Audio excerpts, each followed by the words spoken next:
name of God, most gracious, most merciful. This is Mustafa Ali with the Black Index.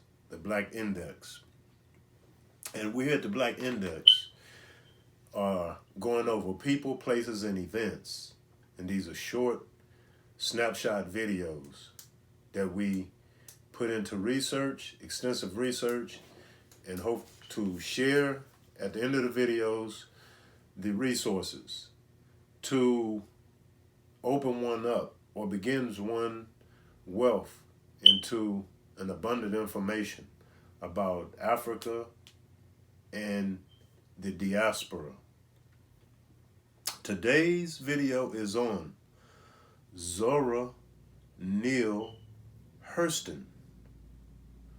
Zora, Z-O-R-A, Neale, N-E-A-L-E, Hurston, H-U-R-S-T-O-N. Born in 1891 through 1960. 1891 to 1960. Born in Florida. Or it could be 1891 in Alabama. Molefi Asante, in his book, say that she had two controversies on where she was born at. That one is like 1901, 1902 in Florida, or 1891 in Alabama. She was one of 8 children, born to Lucy and John Hurston. Born to Lucy and John Hurston. Her father was a minister, and he became mayor of Eatonville, Florida. Eatonville, Florida, and where she was born, or at least where she was raised in her formidable years. Zora, she grew up, fueled her literary career.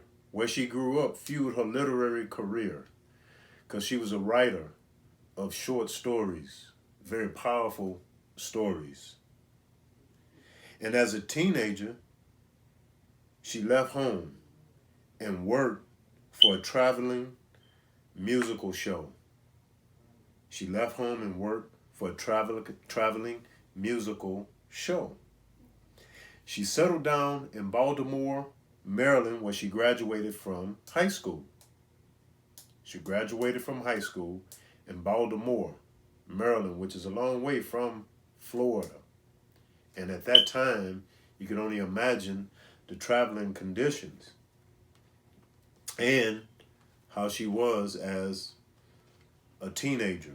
Some say at the age of 13 she left and went to work with this traveling musical show.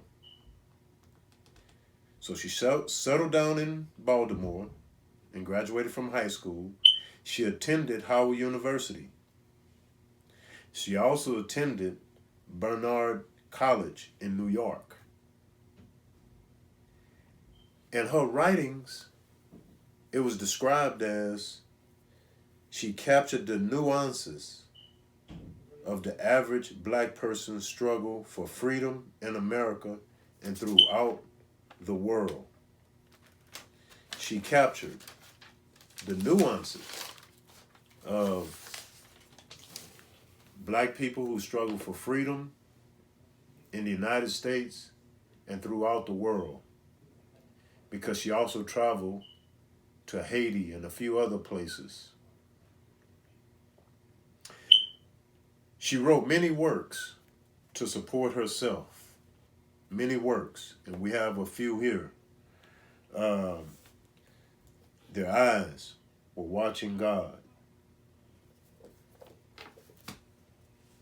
Dust tracks on the road. The Sanctioned Church. Moses, Man, and the Mountain. Mules and Men. Mules and Men. And then a couple of books about her. A biography by Deborah Plant. on Deborah Plant, on Zora Neale Hurston. And this is just a thing from her, Lucy Ann Hurston, and the estate of Zora Neale Hurston. Speak so we can speak again. And it's just a collection of different things about her and her life. Now, as I said, she captured the nuances of the African American as well as black people throughout the world. She was a prolific writer on short stories and novels. Now, with the rise of socially conscious writers like Richard Wright, her work ended up getting ignored because she was around in the Harlem Renaissance. The Harlem Renaissance. So with the rise of these new writers, they began to ignore her work. And it became difficult for her to earn a living, to support herself. College-educated woman, a prolific writer, it became difficult. So she had to take menial jobs to support herself so that she could eat.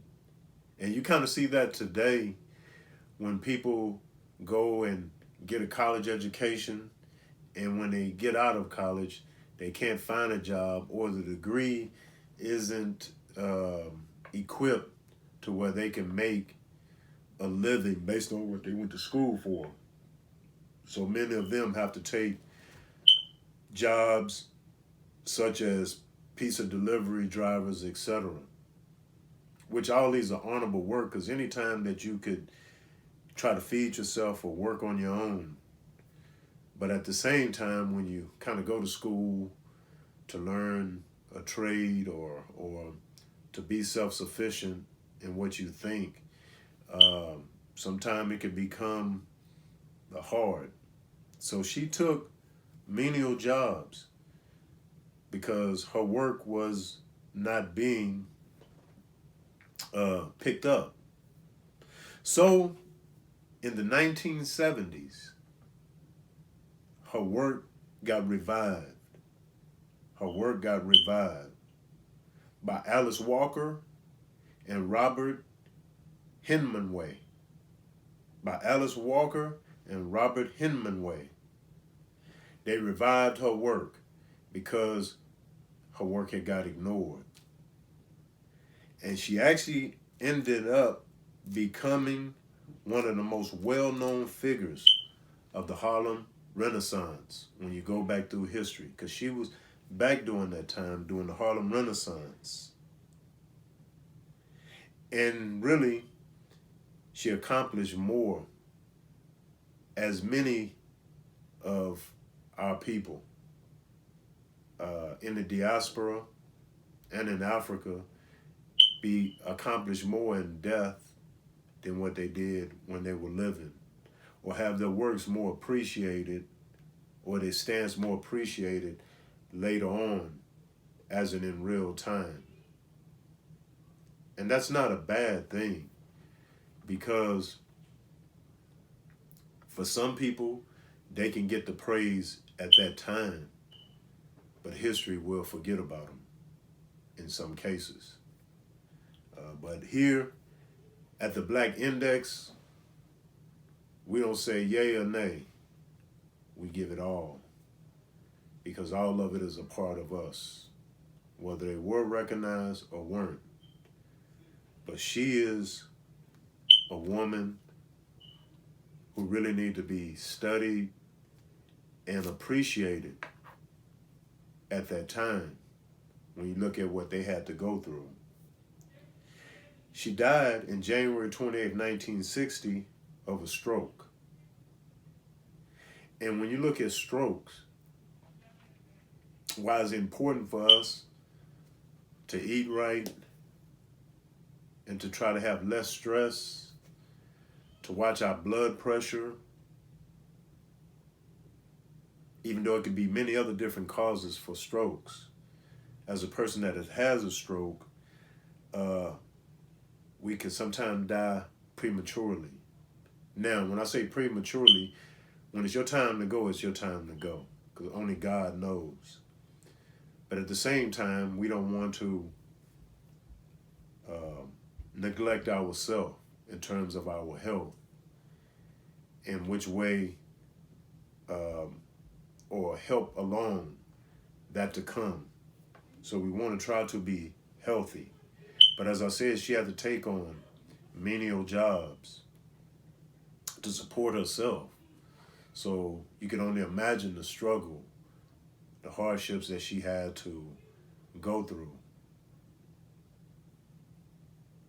But her works are still here with us. And the lesson that we get from this is that with this short period of time, do the best that you can and try to accomplish the best that you can with the understanding, even if you don't get your full due at that time, history may have another say in what we have accomplished and what we are to gain with the help of God. Because many of us, and Malcolm X is one case, where they have done more in death than life, because God made it that way. So Zora Neale Hurston should be taught to our wives, our sisters, mentioning to our mothers, grandmothers, and our daughters especially. So perhaps they could become prolific writers and tell our stories and accomplish the nuances of Africans, African Americans, and us in the diaspora, and us that's on the continent. And as I said, she traveled, and not just in the United States. She traveled outside the United States to see other black people. So this is a lesson for us. Let's take her, let's embrace her, and let's champion her along with all of our women and our men that made contributions. This is Mustafa Ali, the Black Index. Peace be unto you.